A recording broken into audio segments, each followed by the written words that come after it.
O Panorama de Negócios conversa hoje com o presidente do Tribunal Regional do Trabalho da 15ª Região, que tem sede em Campinas, que é o segundo maior tribunal trabalhista do país, em estrutura e em movimentação processual. Para vocês terem uma ideia, são 153 varas do trabalho, 10 postos avançados da Justiça do Trabalho e 2 varas itinerantes, Bananal e Rosana. A jurisdição abrange 599 municípios paulistas, perfazendo 95% do território do estado, onde reside uma população superior a 21 milhões de pessoas, correspondente a 49% do estado e a uma das maiores entre as 24 regiões em que está dividida a Justiça do Trabalho do país. Nós temos a grata satisfação, a alegria muito grande de conversar hoje com o presidente do TRT15, o desembargador Lorival Ferreira dos Santos. E me auxilia nessa entrevista o economista José Carlos Querido. Desembargador, é um prazer muito grande contar com a sua participação aqui no programa Panorama de Negócios e eu acho que a gente tem muita coisa a falar sobre esse tribunal, que é o segundo do país, né? Só perde para o tribunal da capital paulista, né? Então é um prazer muito grande, viu, desembargador? Eu cumprimento a você, Milton, e toda a equipe e os telespectadores para dizer que é um prazer imenso poder trazer aqui informações interessantes do mundo dos negócios, notadamente com relação aos trabalhadores, aos empregadores, enfim, a todos que contribuem para o desenvolvimento do nosso país. Bom, desembargador Lorival Ferreira dos Santos, eu queria que o senhor destacasse para o nosso telespectador a importância do TRT no contexto nacional, né, como jurisdição, os valores homologados aos trabalhadores, né, essa questão de movimentação processual que é intensa, né, a gente sabe das ações que são realizadas na Justiça do Trabalho, no sentido de que o trabalhador ele tenha os seus ganhos contabilizados, né, quando é feito um processo junto ao tribunal, né, de um processo trabalhista. E eu acho que seria interessante a gente falar para os nossos telespectadores, né, como é que funciona, né, a potência, a abrangência desse tribunal. É verdade, Milton. O nosso tribunal é considerado o segundo maior tribunal do país. Para se ter uma ideia, no ano de 2014 recebemos mais de 305 mil processos no primeiro grau. Desse número, nós solucionamos 264 mil aproximadamente. Em grau de recurso, o tribunal recebeu mais de 108 mil processos no segundo grau, solucionando mais de 104 mil processos. Então, é um trabalho incessante do primeiro grau, do segundo grau, né? E o cobertor é curto em termos de servidores, em termos de magistrados, mas sempre focando na duração razoável do processo que está previsto na Constituição. Desembargador, seja bem-vindo ao nosso programa, é um grande prazer tê-lo conosco. No Congresso Nacional, há 2 projetos de lei em andamento, com a necessidade de ampliação. E é importante enfatizar que quem tem a necessidade dessa ampliação é o Congresso, e autonomia para criar esses cargos e varas. Eu queria que o senhor falasse sobre isso. Olha, é verdade. Nós temos 2 projetos do Congresso Nacional, mas é preciso se esclareça que no âmbito da 15ª Região temos um déficit de servidores de cerca de 1.000 servidores. Daí a necessidade de nós estarmos trabalhando esse projeto de 973 cargos de servidores, para que nós possamos melhor resolver, solucionar os conflitos dos jurisdicionados, né? A competência é do Congresso Nacional. É bem verdade que nós tomamos a iniciativa aqui, isso passou também pelo Tribunal Superior do Trabalho, pelo Conselho Superior da Justiça do Trabalho, passou pelo Conselho Nacional de Justiça em Brasília e está hoje atualmente na Comissão de Finanças e Tributação. E além desse dos servidores, temos também um outro projeto que é a criação de 33 varas do trabalho no âmbito, evidentemente, do primeiro grau, que está na Comissão de Trabalho da Câmara Federal. Inclusive, nós estamos viajando hoje para poder acompanhar essa votação. Isso por quê? Porque no âmbito da 15ª região, o interior do estado agigantou-se, cresceu. Sem dúvida. Há um volume também de ações em face do desemprego que está acontecendo no país. Então, daí a necessidade de nós buscarmos essa ampliação perante o Parlamento, o Congresso Nacional.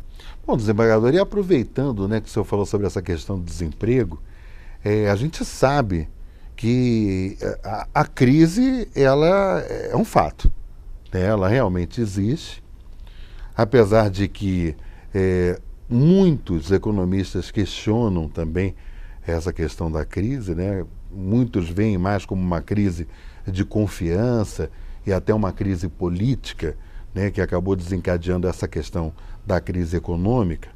Mas o fato é que o desemprego, infelizmente, aumentou.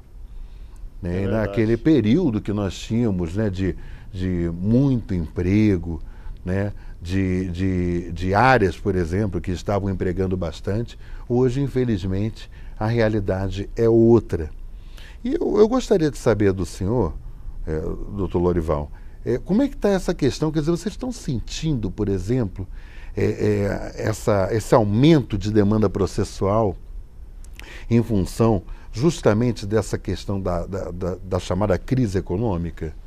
Estamos sentindo, sim. Agora, mais recentemente, nós tivemos uma das grandes empresas da nossa região, que, num primeiro momento, despediu quase 800 trabalhadores, e foi um processo de dissídio coletivo, e trabalhamos intensamente realizando 2 audiências que conseguimos, depois de muito custo, obter, digamos assim, um layoff, uma suspensão daquelas dispensas, suspensão do contrato para a qualificação dos trabalhadores. Houve ali também uma compensação financeira para aqueles que vão, no final do contrato, deixar os empregos. Houve uma promessa da empresa em criar um plano de demissão voluntária. Então, só para se ter uma ideia, nós tivemos essa dispensa coletiva, estamos experimentando outras, e no plano individual, muitas dispensas, o que avoluma-se o número de desempregados e o número de reclamações trabalhistas em torno, aqui na região de Campinas, em torno de 8%. Né? Lá na região de Paulínia, onde tem um polo petroquímico da Petrobras, há muitas empresas terceirizadas, e ali também houve desemprego e houve um acréscimo extraordinário de demanda, alcançando cerca de 150%. Uma coisa assustadora, realmente. Mas isso é fato e está acontecendo. E a nossa expectativa é que essa situação possa melhorar, porque o maior patrimônio que o trabalhador possa ter, que ele tem, é realmente o emprego. E é importante, gente, destacar o seguinte, né? Quando a gente fala em justiça do trabalho, se eu estiver errado, até eu peço que o desembargador me corrija, né? Mas acho que a missão principal, né? Porque muita gente pensa assim, eu vou meter um processo contra a empresa, né? E a justiça do trabalho é sempre a favor do trabalhador. Então, aí passa a impressão que a justiça do trabalho é contra a empresa e a favor do trabalhador. Gente, nada disso. A função do tribunal trabalhista, né, é buscar a conciliação. Né? Não é interessante para o tribunal, em momento nenhum, né, que uma empresa, por exemplo, ela seja penalizada, não. É que se cumpra a lei. né, que os direitos trabalhistas eles sejam preservados. Eu estou errado na colocação, desembargador? Absolutamente corretíssimo. A justiça está aqui para dar a cada um o que é seu. É distribuir justiça. O que ocorre, na verdade, é que a legislação trabalhista, a lei é protecionista, procurando proteger aquele que é hipossuficiente, a parte débil na relação. Mas isso não ocorre apenas no campo das relações trabalhistas. Isso ocorre, por exemplo, no campo da proteção ao consumidor, da proteção ao adolescente, da proteção ao idoso. Então, o legislador, o Estado, procura proteger sempre aquela parte mais fraca. E, nesse aspecto, o Estado procurou, quando criou a chamada consolidação das leis do trabalho, dar uma proteção jurídica em favor do trabalhador para compensar a supremacia econômica do patrão. É isso que ocorre. E o Tribunal Regional do Trabalho, através dos seus juízes, procura aplicar a legislação. Aliás, quando se toma posse no concurso de juiz, ele jura cumprir a Constituição e as leis da República. Bom, desembargador, já há alguns anos, né, que eu tenho a grata satisfação, a alegria muito grande de acompanhar o trabalho desenvolvido pelo TRT-15 e o trabalho assim admirável, né, que eu tenho muita alegria realmente de ter a oportunidade de cobrir, de acompanhar, né, e um dos pontos que me chama muito a atenção, que eu acho extremamente importante, é com relação à questão da conciliação, né? O tribunal sempre busca a questão da conciliação, até para que aquele processo também não se arraste por anos, né? Então, a conciliação é a melhor forma de beneficiar empregadores e empregados. E eu sei, né, que isso daí é uma marca registrada do TRT, né?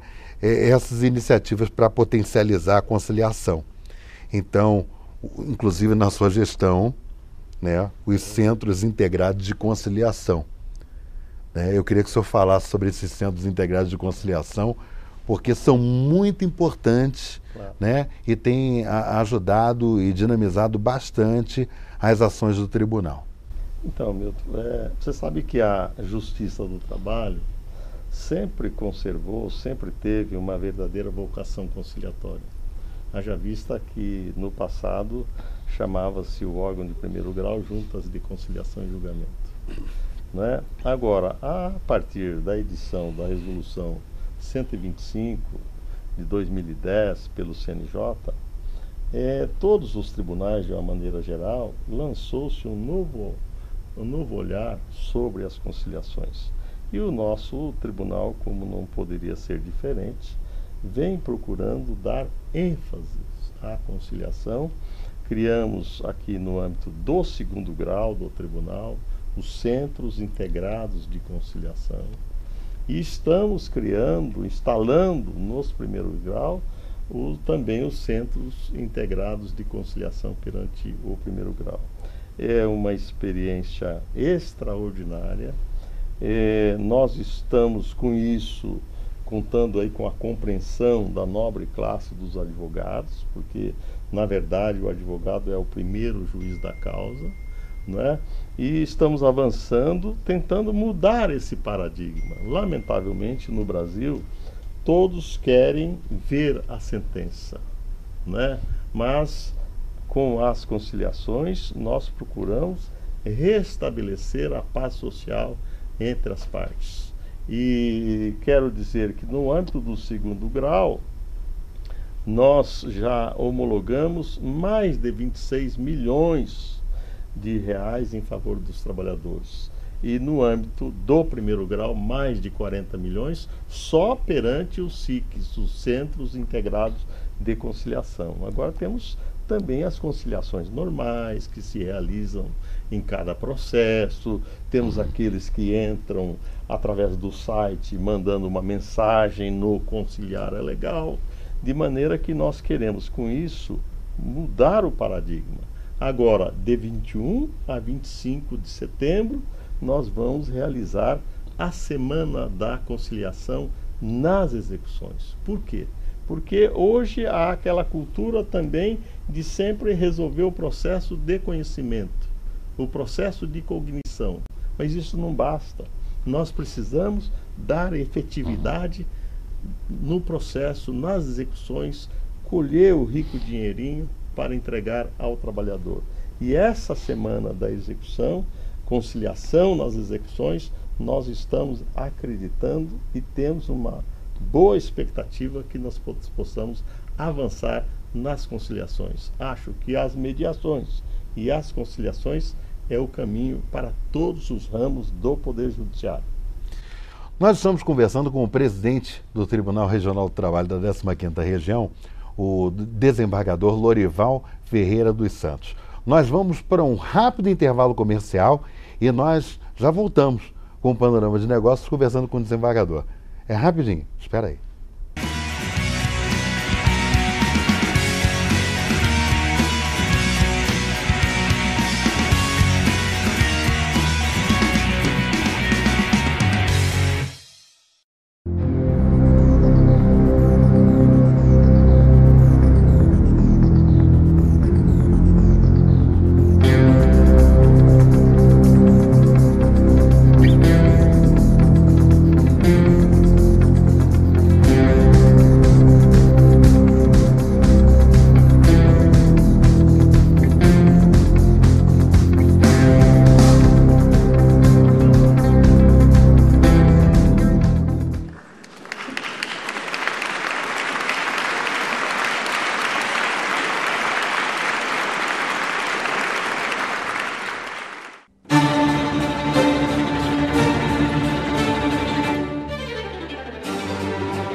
Eu não falei que era rapidinho? Nós estamos conversando hoje, estamos tendo o prazer de conversar hoje com o presidente do Tribunal Regional do Trabalho da 15ª Região, o desembargador Lorival Ferreira dos Santos.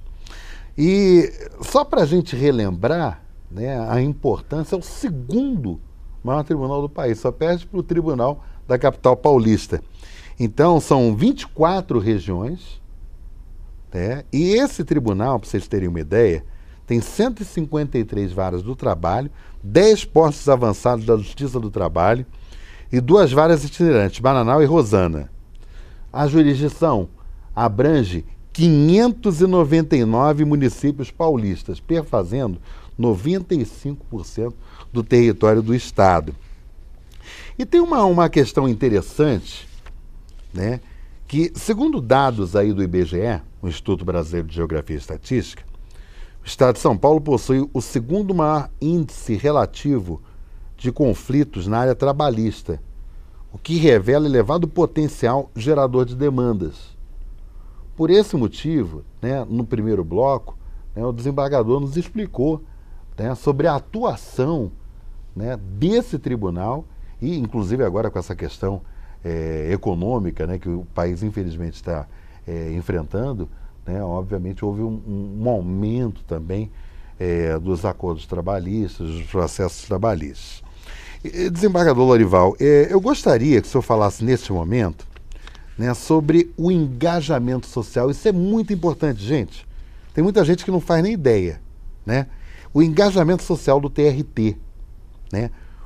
O magistrado além muros, né, atuando em seminários, levando conhecimento para o público sobre as mazelas envolvendo trabalho infantil, trabalho inseguro, né, Programa Nacional de Trabalho Seguro, trabalho escravo, tráfico de pessoas e discriminação.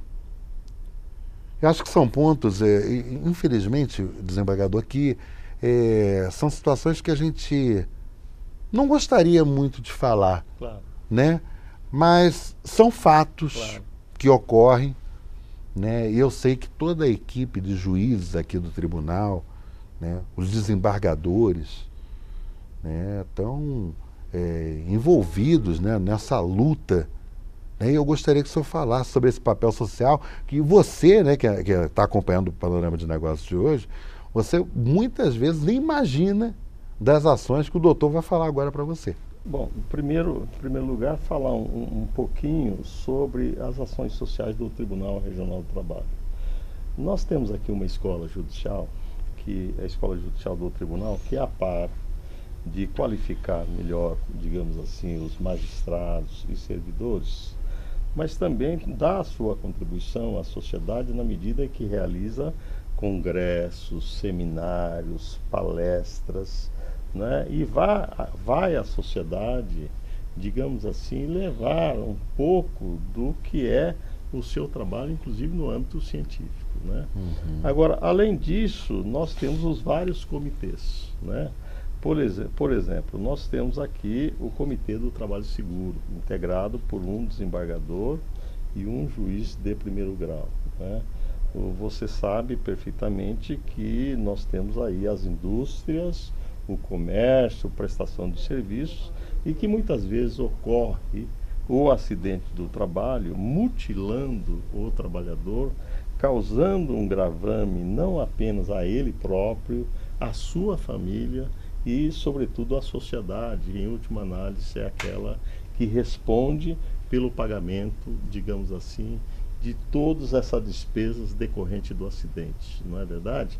Porque o acidentado, além de ficar mutilado, ele também vai ficar lá afastado perante a Previdência Social. A Previdência vai pagar, não é? Depois vai haver uma ação de indenização decorrente de dano moral contra o empregador que não qualificou corretamente, que não ofereceu instruções corretamente, ou que não ofereceu equipamentos de proteção individual.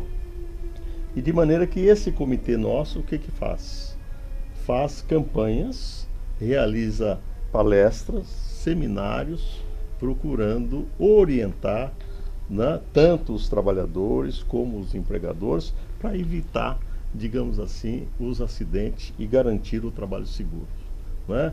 No âmbito do trabalho infantil, né, há milhares e milhares de trabalhadores menores de idade. A Constituição da República autoriza o trabalho a partir dos 16 anos, abrindo exceção a partir dos 14 na condição de aprendiz. Mas existem muitos trabalhadores mirins que são jovens, trabalham e há um comprometimento com o seu crescimento físico, intelectual, há um comprometimento de toda a ordem, há um prejuízo. Então, também temos um comitê que cuida, procurando orientar todos esses trabalhadores com relação os familiares, principalmente, e também remetendo e mantendo uma parceria com o SESI, o SENAR, o SENAC, procurando orientar as famílias para garantir uma certa qualificação a esses trabalhadores mirins, né? E evitando que ele tenha, digamos assim, uma situação degradante e que ele possa ser o homem do futuro, né? Então, a ADT, também nós temos aqui um outro comitê que cuida do trabalho escravo. Lamentavelmente, no século XXI, no estado de São Paulo, ainda temos trabalho análogo ao trabalho escravo. Verdade. Né? Então, o nosso comitê realiza, digamos assim, palestras, conferências, seminários, procurando orientar, e também com relação ao tráfico de pessoas que acontece aqui no Brasil, no estado de São Paulo, e acontece também no exterior, né? Então, de maneira que o tribunal dá a sua contribuição à sociedade, realizando um trabalho em várias frentes, né? E sempre atendendo o que os representantes da comunidade, no caso, os representantes da Ordem dos Advogados do Brasil, dizendo e falando a respeito das suas agruras e procurando atender às suas expectativas. Bom, gente, eu gostaria de agradecer ao presidente do Tribunal Regional do Trabalho da 15ª Região, desembargador Lorival Ferreira dos Santos, pela sua gentileza, de receber a nossa equipe aqui no seu gabinete, para falarmos aí sobre esse trabalho fantástico que é desenvolvido pelo Tribunal Regional do Trabalho da 15ª Região. Você que está acompanhando, você também pode acompanhar o programa, o Panorama de Negócios, no site do Panorama, www.panoramadinegocios.com.br. Se você quiser entrar em contato com o apresentador, comigo, você pode mandar um e-mail para o miltonpaes@panoramadenegocios.com. E se você quiser sugerir alguma pauta para o programa, pauta@panoramadenegocios.com ou Producão, sem tio e sem cedilha, @panoramadenegocios.com. Desembargador, muito obrigado. Prazer enorme tê-lo no nosso programa e espero que nós tenhamos a oportunidade de conversarmos outras vezes, sobre informações importantes para o nosso telespectador, que também, acima de tudo, é um trabalhador. Então, um prazer muito grande, muito obrigado. Gostaria de agradecer também ao meu amigo economista José Carlos Querido, que me auxiliou nessa entrevista. Milton, nós a quem agradecemos aqui, a equipe do Panorama de Negócios, dessa oportunidade da gente poder conversar, falar um pouquinho ao telespectador, os trabalhadores, os empresários e os seus familiares a respeito do trabalho do Tribunal Regional do Trabalho da 15ª Região. E agradecemos e queremos dizer que estamos à disposição para qualquer outra oportunidade para prestar os esclarecimentos necessários a toda a comunidade do Panorama de Negócios. Muito obrigado. E na próxima semana nós vamos contar aqui com mais um convidado especial aqui no Panorama de Negócios. Até lá.